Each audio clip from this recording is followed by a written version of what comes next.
Shalom, shalom, haleluya. Puji Tuhan kita sampai di minggu yang kedua di bulan ini saudara, dan tema kita tetap kita akan berbicara tentang forgiveness atau pengampunan.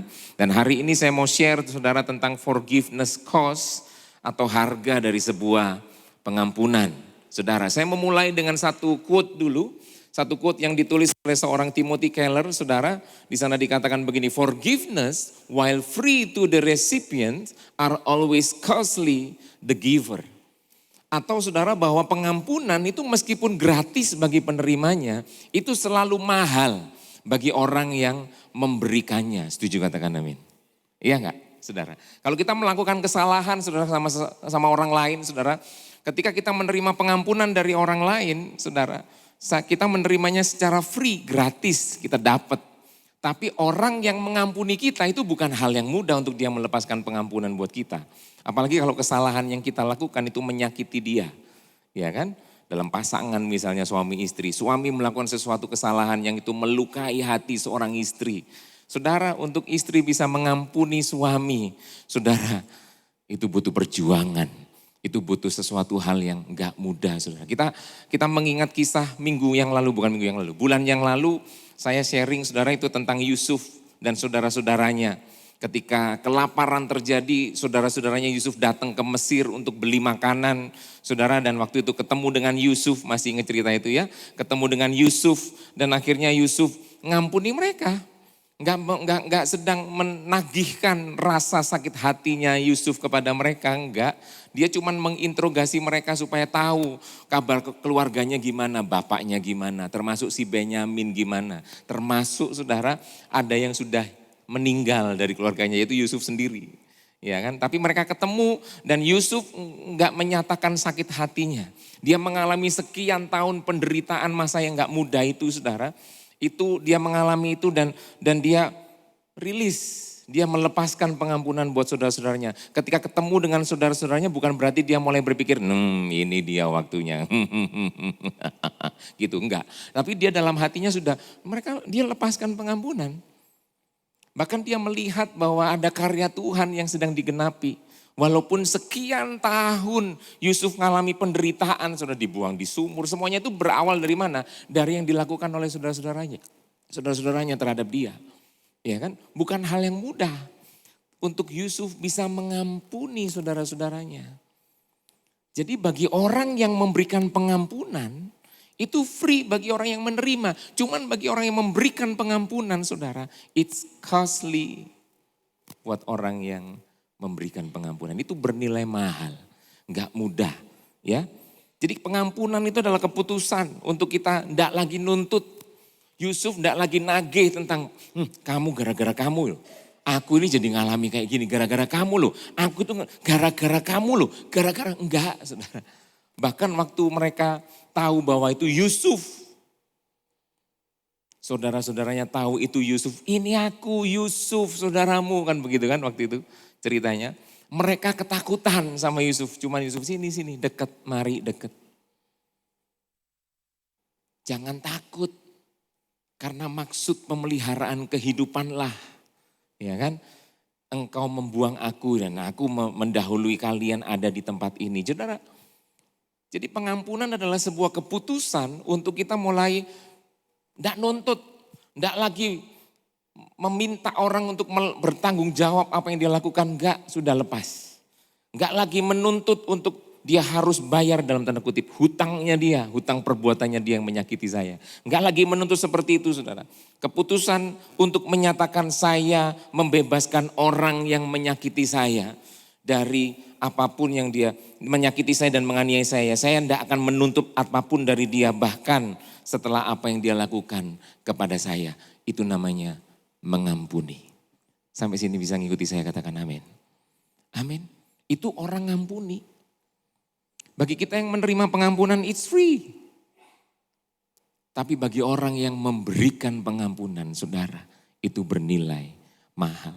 Nah, kita akan belajar lebih lanjut dalam ayat bacaan kita di bulan ini dalam Kolose 3 ayat 13. Sabarlah kamu terhadap yang lain dan ampunilah seorang akan yang lain apabila yang seorang menaruh dendam terhadap yang lain.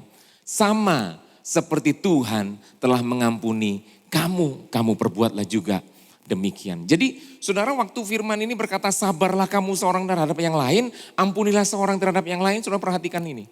Bahwa Tuhan telah mengampuni kita. Lebih dulu, amin. Tuhan sudah melakukannya lebih dulu buat kita. Tuhan sudah mengampuni kita dari segala dosa kita, saudara.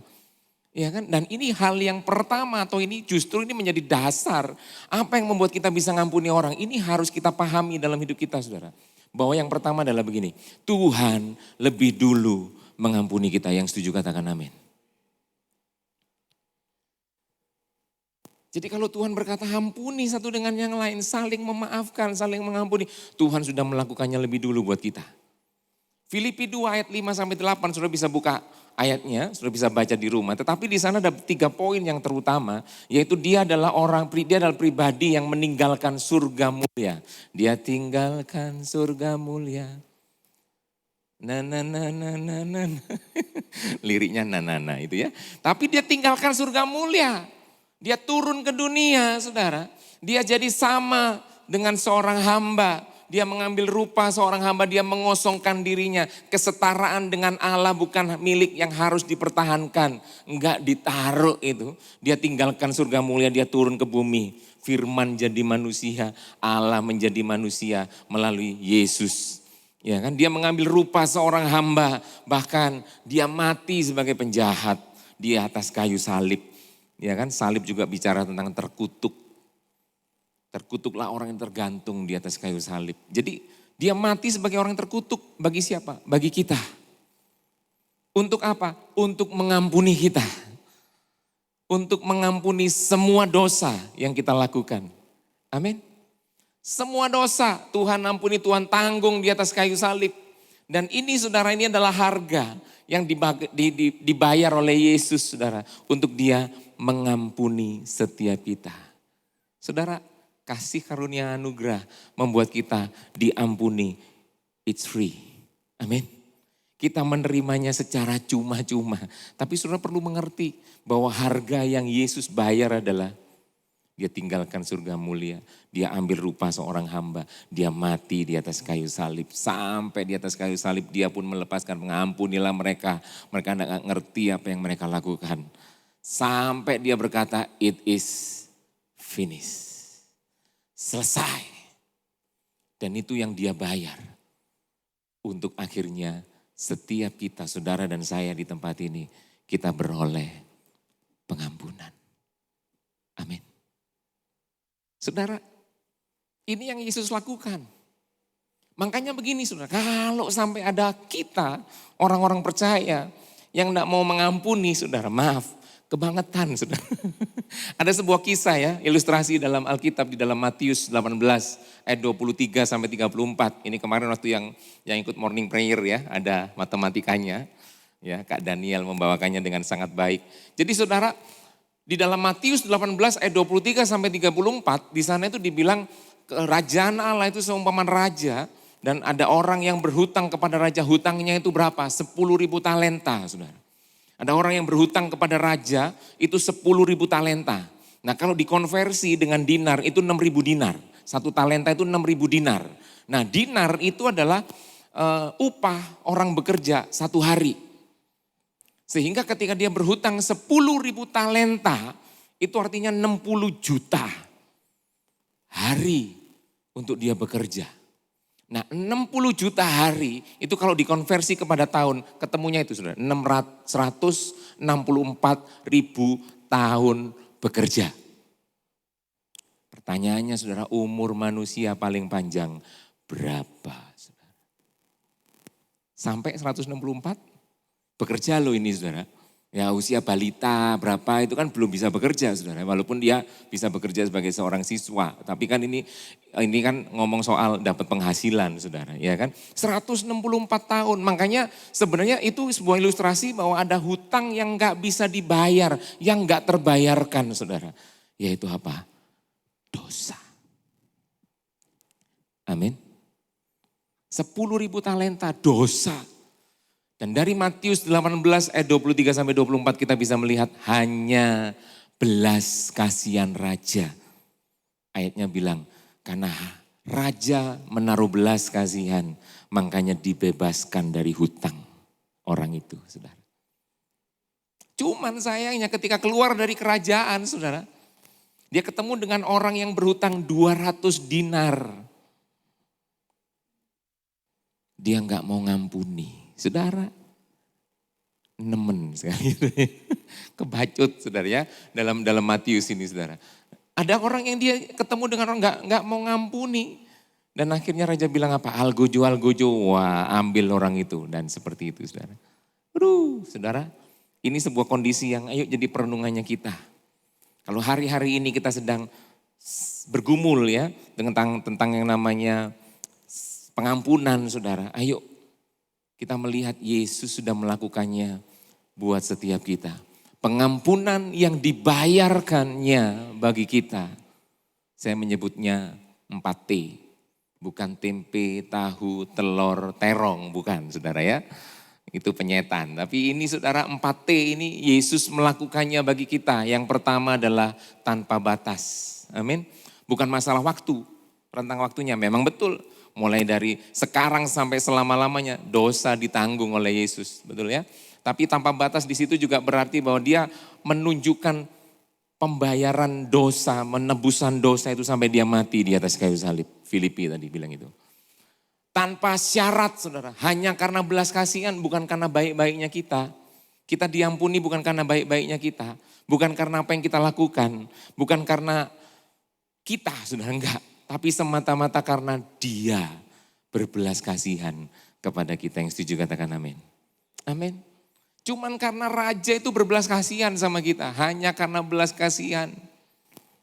Ketika raja menaruh belas kasihan buat kita, dia melepaskan kita dari dosa. Lalu tuntas, saudara. Tuntas itu lunas dibayar. 1 Korintus 6 ayat 20. Kamu telah dibeli dan hargamu telah lunas dibayar. Enggak nyicil, enggak pakai DP, enggak lunas. Enggak pakai pay letter, enggak lunas, saudara. Semua dibayar. Amin. Yang keempat, tandas. Tandas itu artinya hilang sama sekali. Yesaya 1:18. Sekalipun dosamu merah seperti kirmisi. Tapi Tuhan mengampuni kita, menjadikannya putih seperti salju. Amin, saudara. Ini yang Yesus lakukan buat kita. Pengampunan yang dibayarkan Yesus bagi kita. Dan kita menerimanya free. Bebas. Dosa lenyap. Merah seperti kirmisi, putih seperti salju. Amin. When you struggle with forgiving, you have to remember the great gift of God's forgiveness to us in the first place. Ketika Anda bergumul untuk mengampuni, Anda harus mengingat kasih karunia pengampunan Tuhan yang luar biasa kepada kita. Yang sudah dilakukannya sejak awal bagi kita. Amin. Kalau hari-hari ini kita sedang sulit untuk mengampuni orang. Ayo ingat, Yesus sudah melakukannya buat kita. Yesus sudah melakukannya lebih dulu buat setiap kita. Apapun kita, siapapun kita. Sebagai apapun kita, saudara, Yesus sudah melakukannya lebih dulu bagi kita. Sampai sini saudara, sudah bisa mengikuti saya, katakan amin. Amin. Enggak ada alasan untuk kita enggak bisa ngampuni orang. Enggak ada alasan untuk kita enggak bisa saling mengampuni satu dengan yang lain. Amin saudara. Ini yang pertama. Ini yang menjadi dasar untuk kita bisa mengampuni. Jadi Yesus memerintahkan untuk kita saling mengampuni. Itu bukan cuma sekedar perintah. Dia melakukannya lebih dulu bagi setiap kita. Roma katakan bahkan ketika kita masih berdosa. Ketika kita masih seteru dengan dia. Dia mengampuni dosa kita. Dia mati bagi kita saudara. Nah saya balik lagi di ayat kita saudara. Kolose 3:13. Sabarlah kamu seorang terhadap yang lain. Dan ampunilah seorang akan yang lain. Apabila seorang menaruh dendam terhadap yang lain. Sama seperti Tuhan telah mengampuni kamu. Perbuatlah juga demikian. Saya sajikan dalam versi yang lain untuk membuat kita lebih mengerti saudara tentang pesan ini. Dalam versi TSI, terjemahan sederhana Indonesia. Ya, sabarlah kamu seorang terhadap yang lain, di sana dituliskan janganlah melihat kelemahan saudara-saudari kita seiman, tetapi hendaklah kamu saling memaafkan kalau ada yang melakukan kesalahan. Ingat bahwa Kristus sudah terlebih dahulu mengampuni dosa-dosa kita, maka demikian kita juga, baca bersama yang kuning saudara, 2, 3, wajib saling apa? Mengampuni. Amin. Sabarlah seorang terhadap yang lain. Terjemahan yang lain berkata, jangan lihat kesalahannya. Jangan lihat kekurangannya, saudara. Makanya poin yang kedua kita belajar, lihat dan ingat kebaikan orang lain. Kalau lihat kesalahannya, sakit saudara. Tambah sakit saudara. Iya kan? Karena kita nggak bisa memutuskan apa yang terjadi di sekitar kita. Betul saudara ya? Kita nggak bisa memutuskan. Kita juga nggak bisa ngatur apa yang orang lakukan terhadap kita. Ya, kita nggak bisa ngatur. Kita punya komunitas, orang bisa melukai kita kapan saja. Orang bisa, jangankan komunitas dalam keluarga, kita sama-sama saling mengasihi. Betul, bukan berarti ketika kasih ada dalam keluarga nggak saling menyakiti, saudara. Ya kan? Itu bisa terjadi, saudara. Kita nggak bisa ngatur apa yang terjadi di sekitar kita. Kita nggak bisa ngatur apa yang orang lakukan kepada kita. Tetapi saudara, kita bisa memutuskan dan mengatur apa yang kita pikirkan terhadap apa yang kita lihat. Amin. Waktu kita ngelihat orang, mungkin orang itu sudah nyakiti kita. Kita bisa mengatur, menentukan apa yang kita pikirkan terhadap orang yang kita lihat. Sekalipun dia menyakiti kita. Kita bisa menentukan, memutuskan apa yang kita pikirkan, saudara. Nah, jangan lihat keburukan, kelemahan mereka. Tapi lihat dan ingat kebaikan orang lain. Saya jadi ingat sebuah lagu yang lama sekali. Saudara. Ingat kasihnya, amin. Ingat apa? Kebaikannya dan anugerahnya. Saudara, ingat kebaikan-kebaikan itu. Itu konteksnya buat Tuhan, sama Tuhan. Kita ingat kebaikan Tuhan, kita ingat Tuhan menolong kita.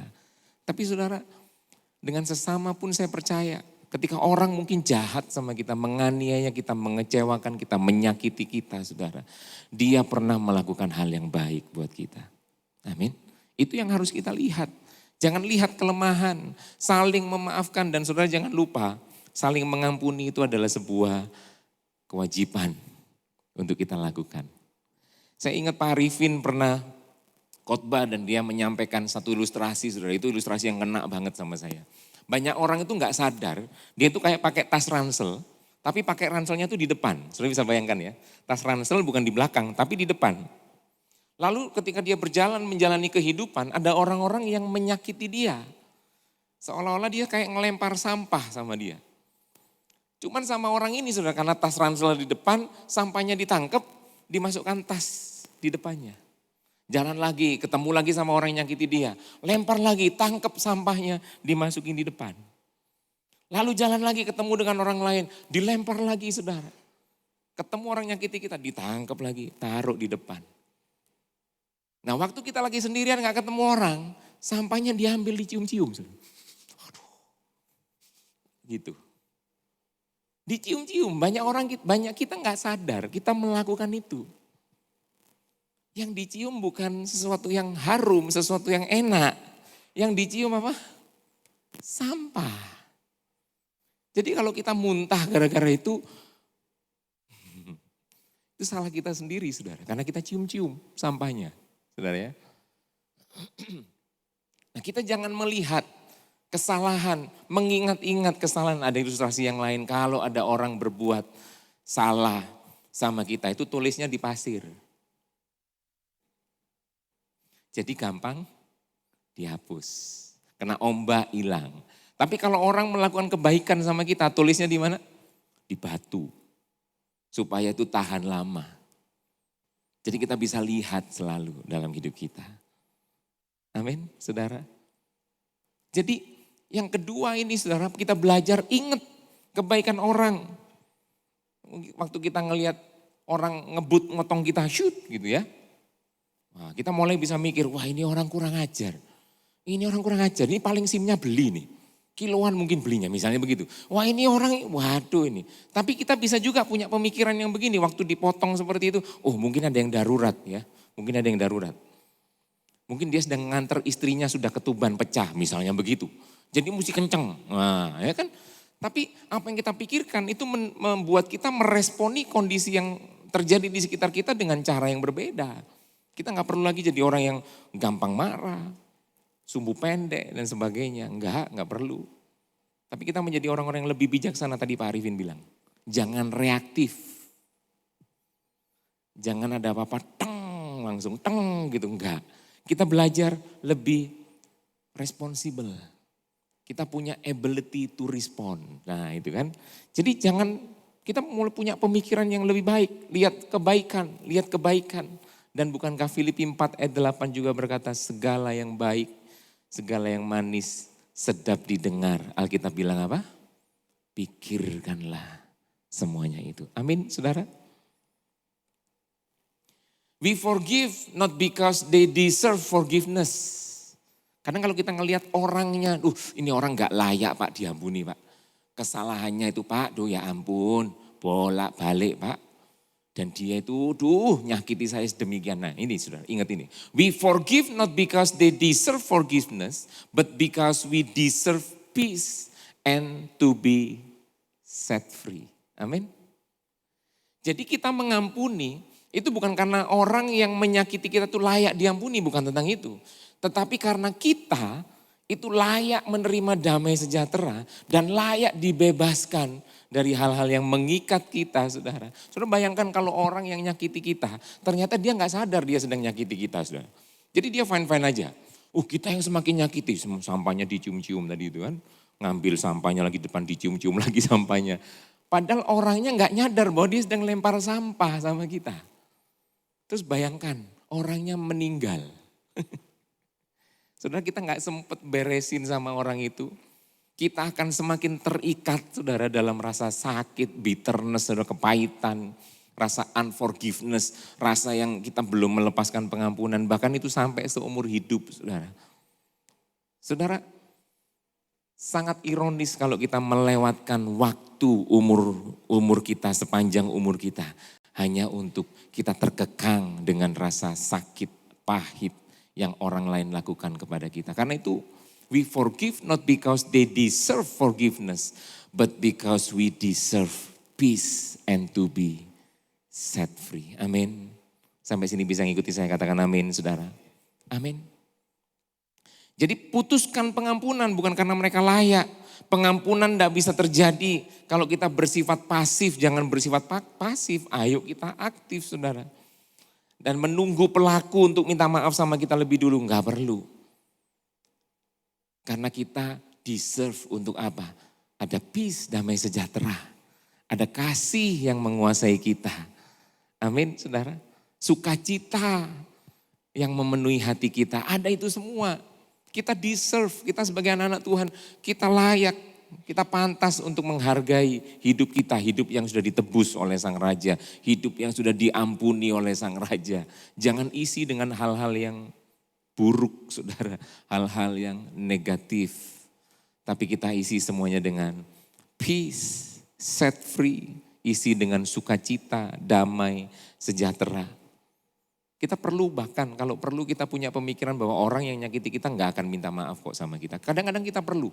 Supaya apa? Supaya kita yang langsung putuskan untuk apa?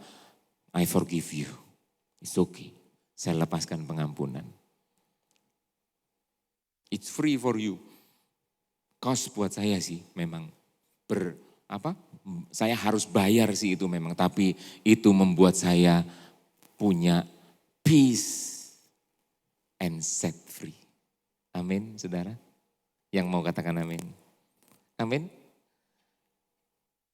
Jadi perkataan Yesus, Lukas 17 ayat 3-4 juga mengatakan beginian. Jagalah dirimu, jikalau saudara berbuat dosa, tegurlah dia, dan jikalau ia menyesal, ampunilah dia. Bahkan jikalau ia berbuat dosa terhadap engkau 7 kali sehari, ini sekali lagi bukan tentang hitungan ya. Tapi kalau ini bolak-balik, dia lakukan lagi 7 kali, ia kembali kepadamu dan berkata aku menyesal. Apa yang harus kita lakukan saudara? engkau harus mengampuni dia. Amin. Ayo lihat kebaikan-kebaikannya dia. Itu yang membuat kita lebih mudah untuk kita lepaskan pengampunan. Lebih mudah untuk bayar harganya. Jangan terus-terusan cium-cium sampah. Saudara. Ayo buang sampah pada tempatnya. Saudara ya, jangan disimpan, jangan dibawa kemana-mana. Jangan membuat kita akhirnya menghadapi kehidupan yang semakin terjerumus kepada hal-hal yang pahit. Hal-hal yang sakit, saudara. Satu tokoh, saudara, yang saya percaya semuanya kenal tokoh ini, saudara. Bapak Nelson Mandela, dia adalah seorang presiden dulu di Afrika Selatan ya. Dan ada sebuah kisah di sana waktu itu dia dipenjara 27 tahun oleh lawan politiknya. Dia dipenjara dan waktu di penjara itu dia disiksa oleh sipirnya, sipir penjara. Saudara, sering disiksa, digantung kepala terbalik, bahkan dikencingi dia, saudara. Sampai satu kali ketika dia keluar penjara dan dia menjadi seorang presiden Afrika Selatan. Dia langsung nyuruh pengawalnya untuk cari sipirnya itu. Wah, sipirnya sudah ketakutan. Ternyata gitu ya, tibanya bahasa Jerman. Tiba jadi presiden Bapak Ikrek gitu ya. Sampai akhirnya dia ketakutan sudah. Tetapi hal yang luar biasa, saat ketemu Nelson Mandela malah merangkul dan berkata, hal pertama yang saya mau lakukan ketika saya menjadi presiden adalah memaafkanmu. Wow. Saudara, gak mudah untuk kita melepaskan pengampunan. Tetapi ingat tadi yang pertama, Tuhan sudah melakukannya lebih dulu.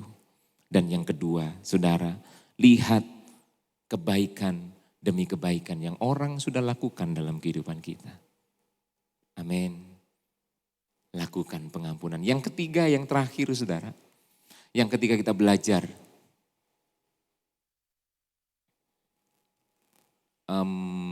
Sebentar. Oke, yang ketiga kita belajar, multimedia tolong ditampilkan. Yang ketiga kita belajar untuk kita melatih diri untuk mengampuni. Markus 11 ayat 25 dalam terjemahan sederhana Indonesia. Setiap kali kamu berdoa, periksalah dirimu sendiri. Kalau kamu masih menyimpan sakit hati kepada seseorang, maafkanlah orang itu lebih dahulu. Supaya Bapamu yang di surga juga mengampuni semua kesalahanmu. Jadi saudara, doa yang kita lakukan setiap hari, di sini yang berdoa setiap hari katakan amin. Kok kurang greng gitu ya. Amin saudara. Minimal saudara kalau mau makan berdoa minimal ya. Tapi saya percaya bangun pagi doa saudara. Yuk kita punya kehidupan doa. Enggak cuma kehidupan doa, kehidupan baca firman Tuhan. Ayo kita punya itu saudara ya. Bangun pagi doa, baca firman. Jadi doanya enggak cuma waktu makan aja. Tetapi ayat ini saudara, ini perikopnya nasihat tentang doa. Tuhan Yesus sendiri sampaikan ini bahwa setiap kali kamu berdoa, periksa dirimu sendiri. Kalau kamu masih nyimpan sakit hati saudara, minta ampun dulu. Maafkanlah dulu orang itu. Ya. Baru supaya Bapamu bisa mengampuni. Jadi saudara ini artinya apa? Artinya bicara tentang fisioterapi mengampuni. Saudara bahaya kalau kita itu kurang olahraga. Sekali olahraga enggak pakai pemanasan. Betul? Nah, di sini nih yang saya tahu atlet itu adalah Pak Denny. Pak Denny itu kalau badminton, waduh cemesan itu sudah matos. Aduh saya pernah dicemes ya. Jadi ini, saya enggak sakit hati, saya mengampuni. Dicemes saudara, entah kena batu, kena macam-macam saudara. Jadi saudara kalau olahraga tanpa pemanasan, resiko cedera itu jauh lebih tinggi. Betul apa betul saudara? Tapi makanya perlu pemanasan dulu, gerak-gerak kaki, puter-puter gitu ya. Jadi supaya cedera itu diminimalkan. Ya kan? Nah demikian juga banyak orang Kristen itu ngalami hal yang seperti ini.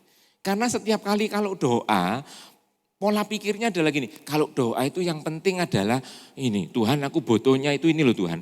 A, B, C, D, A-nya pun ada A aksen, A.1, A.2, lah B-nya belum lagi titik 1, 2, 3, 4. Nah kita itu lebih cenderung fokusnya kalau berdoa itu kebanyakan begitu. Kebutuhan kita, Tuhan jaga lindungi sertai, Tuhan tolong dan sebagainya. Tetapi jarang sekali kita membawa doa itu untuk kita menyelidiki hati kita. Ada enggak ya aku ini sedang sakit hati? Atau kalau kita sakit hati, kita mulai belajar ya untuk kita mulai lepaskan pengampunan. Itu fisioterapi, itu kayak terapi kita melatih hati kita untuk kita mudah mengampuni orang. Karena Tuhan bilang setiap kali kamu berdoa, jadi tidak cuma sekedar kalau doa-doa tertentu aja ya periksa dirimu, enggak saudara. Jadi doa kita itu sangat dipengaruhi dari bagaimana kita menjaga hati kita. Apakah ada sakit hati, ada kepahitan.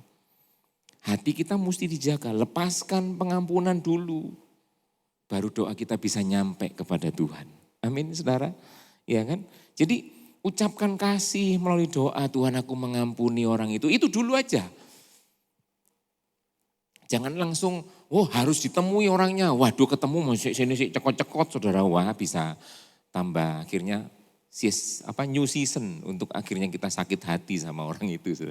Nah kita mulai terapi hati kita untuk apa? Lepaskan pengampunan, ucapkan kasih, ucapkan perkataan aku memberkati dia. Tuhan berkati orang itu Tuhan. Tuhan tidak mudah saudara. Ya, tidak mudah untuk melakukan itu. Tetapi itu yang harus kita lakukan. Terapi hati kita untuk kita lepaskan berkat, lepaskan pengampunan kepada orang yang menyakiti kita setiap kali kita berdoa. Amin. Jadi tidak waktu di gereja nanti di gereja iling-iling sapa enggak. Setiap kali berdoa, setiap hari diterapi hati ini. Saudara waktu kita terlatih untuk seperti itu, ketika satu kali waktu Tuhan pertemukan kita dengan orang yang nyakiti kita. Karena dalam doa kita terbiasa memberkati, kita terbiasa mengucapkan kasih. Saudara percaya bahwa Tuhan akan kasih kekuatan lebih. Waktu ketemu dengan orang itu sudah bukan lagi sakit hati yang terasa. Saudara. Tapi kasih, ucapan memberkati. Itu kita bisa lakukan buat orang yang menyakiti kita. Amin. Diterapi hatinya. Setiap kali berdoa, maafkanlah orang itu lebih dulu, saudara. Matius 5 ayat 44, di sana dikatakan begini, tetapi aku berkata kepadamu, ini Tuhan lagi. Tuhan Yesus sendiri juga yang ngomong, bahwa kasihilah musuhmu dan berdoalah bagi mereka yang menganiaya kamu. Amin. Salah satu yang harus masuk dalam pokok doa kita setiap hari adalah orang-orang yang menyakiti kita.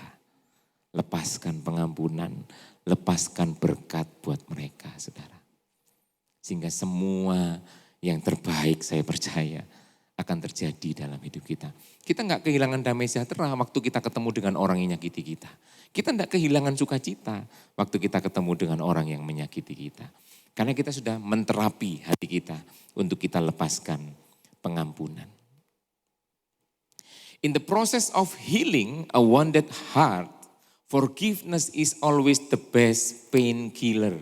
Painkiller ini kayak asam mefenamat. Iya toh, asam mefenamat. Dia suka minum asam mefenamat siapa saudara? Ya tadi Bu Gita sempat nyari gara-gara sempat jatuh. Terus cari asam mefenamat cuman enggak ketemu Pak, jadi adanya yang ini ya wis ini aja enggak apa-apa. Tapi itu painkiller saudara, forgiveness itu always the best painkiller. Tapi painkiller itu belum sembuh, cuma enggak kroso. Ya kan, sakit gigi minum painkiller, belum tiba-tiba sembuh enggak, cuma enggak kroso. Karena nyerinya ditahan, sakitnya ditahan. Tetapi saudara, di tengah kita memberikan forgiveness itu jangan lupa libatkan Tuhan. Karena Tuhanlah always the best healer. Amin. Waktu kita proses penyembuhan hati, ya memang kita memutuskan untuk mengampuni bukan langsung otomatis hati kita sembuh. Enggak, proses ya. Pak Daniel minggu yang lalu juga sampaikan itu. Kayak luka. Luka itu adalah keputusan untuk saya mau mengobati luka ini. Bukan berarti terus lukanya sembuh waras. Enggak saudara.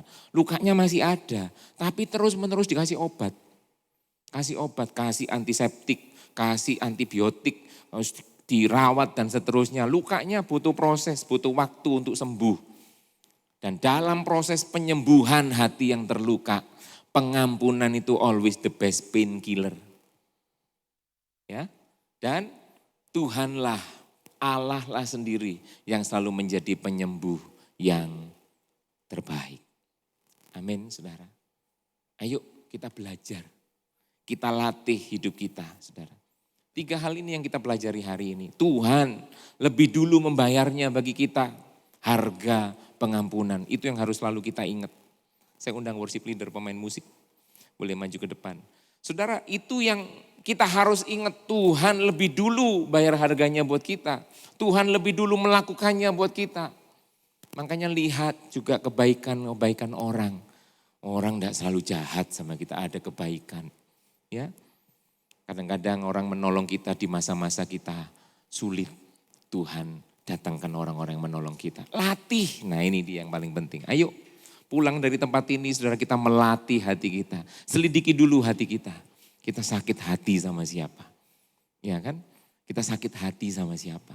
Setelah mulai terasa lebih enak, latih diri kita untuk setiap kali kita berdoa, ucapkan kasih, lepaskan berkat buat orang-orang yang menyakiti kita.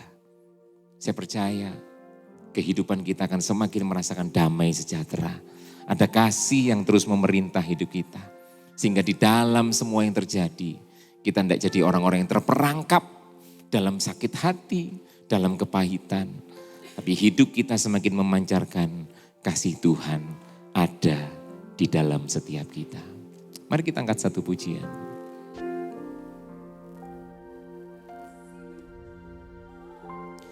Memulihkan kasih Tuhan memperbaharui, kasih Tuhan mau mengampuni, kasih Tuhan saya undang semua bangkit berdiri bersama-sama. Kasih Tuhan memulihkan, kasih Tuhan memperbaharui, kasih Tuhan mau mengampuni, kasih Tuhan mengubah segalanya, kasih Tuhan memulihkan, kasih Tuhan memperbaharui, kasih Tuhan mau mengampuni, kasih Tuhan mengubah segalanya. Saudara, satu kali saya merenungkan, saudara, tahun ini kita masuk dalam the year of preparation. Tahun di mana kita sedang dipersiapkan untuk menjadi mempelai Kristus. Amin, saudara. Kita dipersiapkan untuk menjadi mempelai Kristus. Dan ketika saya merenungkan kenapa kok 3 bulan awal, saudara. Di season yang pertama itu 3 bulan awal itu bicara tentang pemulihan hubungan. Saudara, yang saya percaya Tuhan kita bukan Tuhan yang main-main dengan hubungan. Untuk memulihkan hubungan, Dia sampai mati di atas kayu salib. Amin, saudara. Dia sampai memberikan dirinya, memberikan nyawanya, mengucurkan darahnya, dagingnya dicabik-cabik, saudara. Untuk Dia memberikan pengampunan, untuk Dia memberikan pemulihan dari hubungan itu, saudara. Dan saya merenungkan itu, saya cuma merasa, kalau kita mau menjadi mempelai Kristus, saudara, sungguh-sungguh kita harus mengalami pemulihan hubungan itu. Amin. Kita harus mengalami itu. Kenapa? Yesus sampai mati di atas kayu salib untuk menebus hubungan. Karena itu malam hari ini izinkan hati kita dikoreksi oleh Roh Kudus. Saya percaya sebentar kita akan berdoa. Roh Kudus mulai menyelidiki hati setiap kita. Dan kalau Tuhan ingatkan, ada orang-orang yang belum kita ampuni dalam hati kita. Ada orang-orang yang masih menyakiti, ada orang-orang yang masih begitu dalam tersimpan dan kita gak bisa melepaskan pengampunan itu. Saudara, mari kita ambil keputusan bersama hari ini untuk kita mulai melepaskan pengampunan. Untuk kita mulai melatih diri kita dalam setiap doa. Kita ucapkan berkat buat orang yang menyakiti kita. Kita ucapkan perkataan-perkataan kasih buat orang yang menyakiti kita. Dan biarkan damai sejahtera Allah yang melampaui segala akal